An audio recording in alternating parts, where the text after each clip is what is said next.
And who better than Neeta Kapoor, CEO, International Spirits and Wines Association of India, to actually take that discussion forward with. Neeta, hi, great to have you on ET now.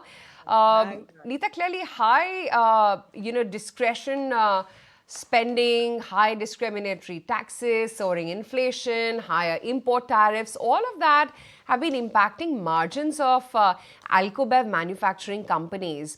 Your body itself in February requested state governments to rationalize high excise duty on alcoholic beverages. Is it being considered now? So at International Spirits and Wines Association, our constant advocacy and submissions to the state is to rationalize taxes. I'll give you an idea. If I take MRP as a benchmark, then about 75 to 80% of that MRP contribution of taxes goes to states. What's left for the suppliers of the industry are essentially 15 to 20%. And that too, that's between the suppliers and the trade. So it's becoming extremely challenging to be working in an environment where there is no inflation consideration. So the second point on inflation, we have two items which we call the ENA and glass. Both these input materials contribute to about 64% of the total production input material for a product. Now that itself respectively has gone up by 9 and 11%. So A, you've got very high pressures on margins. B, you have no respite from the states who give us a price increase. There is absolutely, a non-acceptance of inflation for this industry. So that is the biggest challenge. Why, that we are unable to unlock the phenomenal potential of this industry, which currently stands at about 55 billion US dollars. The spirits industry is the number 5th in the world. And you're right, we've been talking to states after states to say there is a win-win solution for all stakeholders of this industry. And I'm hopeful now that the elections have settled down, there will be some relief for the industry. Neeta, good morning. This is Vinny joining in the conversation. Just a follow-up that I just want to understand. You were talking about, how inflation is there in few of the things like ENA as well as glass. These are the products mainly that is there. So is the industry demanding something of an inflation-linked pricing model? Is that some main focus area? Yeah, we're working on two things. In the immediate term, we are seeking a supplier price increase vis-a-vis inflation that I just illustrated. And second, together with the states, we are offering that we have a transparent inflation model for this industry so that, there is a consistency of a policy and approach and a price offering for the industry. So the inflation model, according to ISWAI, will be a path breaker for this industry. Otherwise, we have to wait for 5 years in a row in most states for a price increase. And that's absolutely untenable. Right. Sunita, is excise duty, for instance, in the state of Haryana was hiked, right, on June 12th. Is the industry now fearing hike in excise duties in other states as well? And are other states, as per your know-how, already considering it?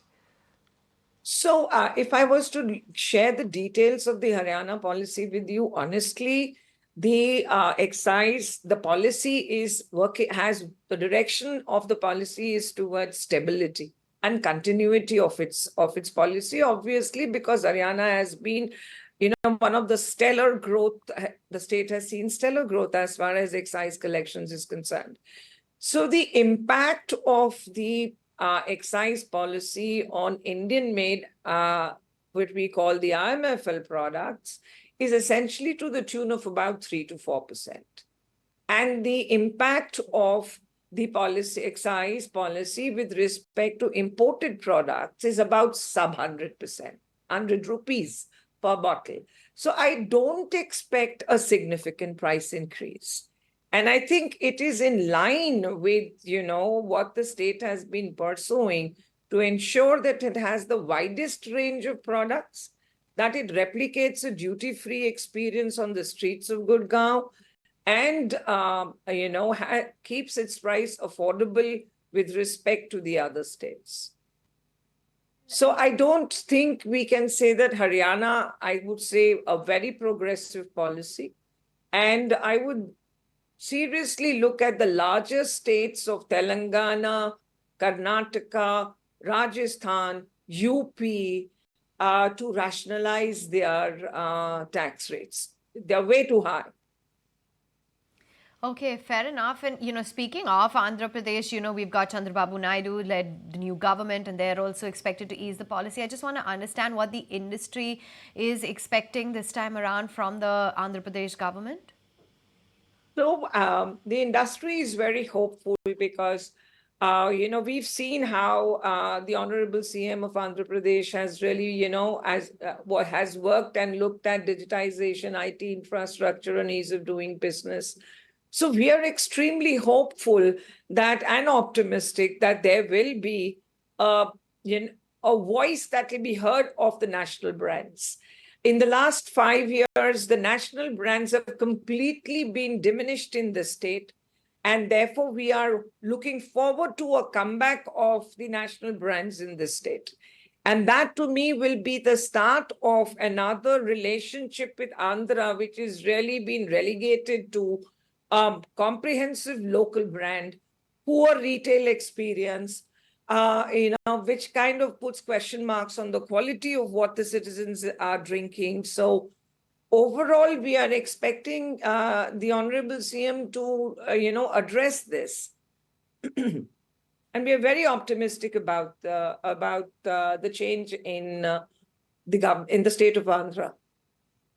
Optimistic about the state of Andhra Pradesh, but obviously we do have UK-India FTA talks that have been going on. That's on the annual, which could obviously significantly lower the custom duty on imported Scotch whisky. What are the benefits that you foresee from this right now?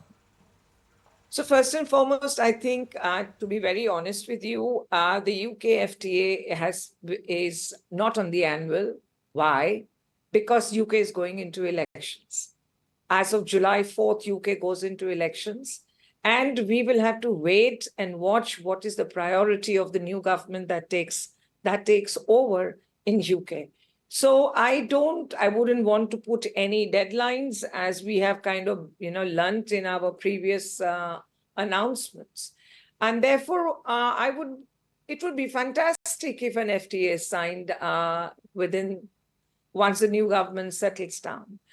I think the larger impact of the FTA is going to be on the bulk that is coming into the India.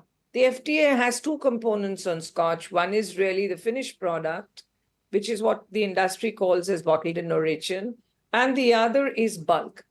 When there is a rationalization on bulk, you are going to see a lot of Make in India brands, which really has been the going in mantra of the current government. So Make in India would get a significant push basis the FTA once it is signed.